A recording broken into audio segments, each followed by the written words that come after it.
Bonjour, je suis Florence Morisseau, je suis kinésithérapeute, je suis enseignante pour la Clinique du Coureur et pour l'Institut Mackenzie France. Forte de ces deux casquettes, je vais vous parler d'un sujet qui me tient particulièrement à cœur, la lombalgie et la course à pied. Partons d'un premier petit constat, avoir mal au dos, c'est juste normal. En effet, 44% de la population générale souffre des lombaires à un moment donné de sa vie, et chez les sportifs, c'est à peu près la même chose.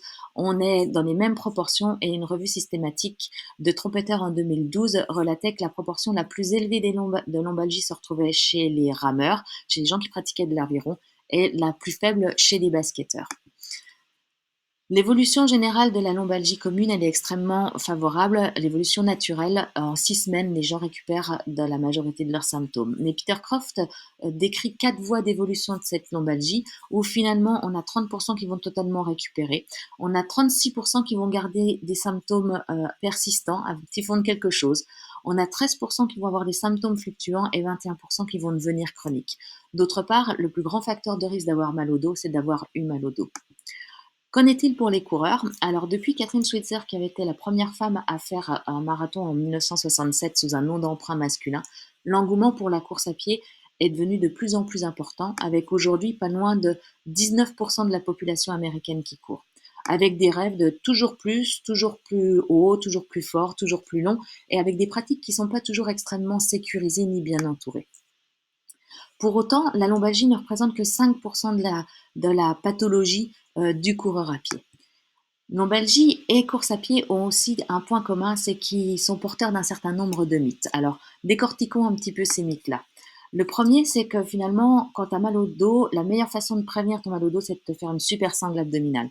Alors, quand on regarde les lombalgies chroniques, on se rend compte que le ratio spino-abdo est finalement s'inverse et défavorablement par rapport pour les spinos. Donc, la première chose qu'on va faire chez les lombalgies chroniques, ça va être de leur renforcer le plan postérieur. Une autre chose, c'est que si tu as mal au dos, il y a point de salut dans la natation. Alors, certes, c'est peut-être une alternative temporaire, intéressante. C'est peut-être une activité croisée extrêmement intéressante. Mais par définition, le coureur, c'est pas un fanat d'eau à la base. Et puis, une petite enquête, moi, m'avait fait sourire aux Jeux Olympiques de Londres en 2012, où finalement, on relevait la prévalence des lombalgies la plus importante chez justement les nageurs. Pendant les années 80, on a vraiment la lordose était vraiment tabou. Ça veut dire quoi? Ça veut dire que même dans les écoles de kiné, on nous enseignait à apprendre aux patients à effacer cette lordose lorsqu'ils sollicitaient leur dos. Et puis dans les années 2000, on a commencé à retrouver des lettres et à redonner des lettres de noblesse à cette lordose. Déjà tout simplement par le fait qu'elle est physiologique, que notre bassin est incliné vers l'avant de 50 degrés. Donc si on veut tenir debout, on a forcément besoin de rétablir cette inclinaison-là ou de récupérer cette inclinaison-là par une lordose.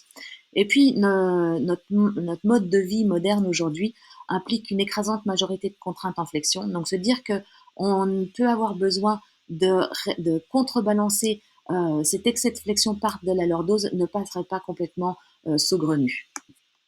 Et puis, bien évidemment, si tu as mal au dos, il ne faut pas courir parce que la course, ça tasse et ça use. Alors, parlons un petit peu de tout ça à travers la science.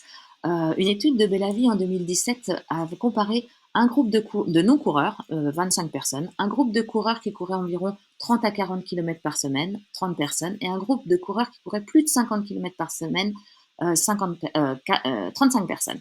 Et donc, ils se sont amusés à regarder à l'instant T la qualité de leurs disques intervertébraux. Et ce dont on s'est rendu compte, c'est que finalement, l'hydratation, l'épaisseur et la résistance des disques étaient d'autant plus importantes que les gens couraient, beaucoup. Donc finalement, que les gens qui couraient beaucoup avaient des disques en meilleure santé. Une autre étude qui est intéressante, qui a été publiée en 2015 par Caretta et Catala, est une enquête à la fin d'un semi-marathon où ils ont interrogé 777 coureurs, leur demandant s'ils avaient déjà eu mal au dos et quel était l'effet de la course à pied quand ils avaient mal au dos. Ce qui était pas surprenant, c'est que plus de 50% avaient déjà eu mal au dos, 54%. Par contre, ce qui était assez intéressant, c'était de se rendre compte que finalement, 49% disaient que quand ils avaient mal au dos, qu'ils allaient courir, ils avaient moins mal au dos, versus 27% disaient que la course à pied aggravait leur mal au dos. Donc finalement, c'est 2 fois plus qui était amélioré par la pratique de la course à pied lors d'une lombalgie. Et puis enfin, une dernière étude, celle de Chakravarti, qui est vraiment intéressante parce qu'elle suit des gens sur une grosse cohorte, sur plus de 21 ans, donc plus de 500 coureurs versus 480 sédentaires. et on a regardé un certain nombre de données quant à leur qualité de vie, quant à leur espérance de vie, etc. Et ça sur 21 ans. Et on s'est rendu compte que finalement, les coureurs vivaient plus longtemps et avaient une qualité de vie beaucoup plus intéressante, notamment sur leur fin de vie, que les non-coureurs. Alors, est-ce qu'il faut courir ou pas? Est-ce qu'il faut courir ou pas si j'ai une lombalgie? Euh, Courir peut être une option pour bien vieillir, 1000 fois oui, et peut être une option pour aider vos articulations, notamment votre dos, à bien vieillir. Courir peut être aussi indiqué quand vous avez mal au dos, sous réserve que vous ayez moins mal au dos quand vous couriez.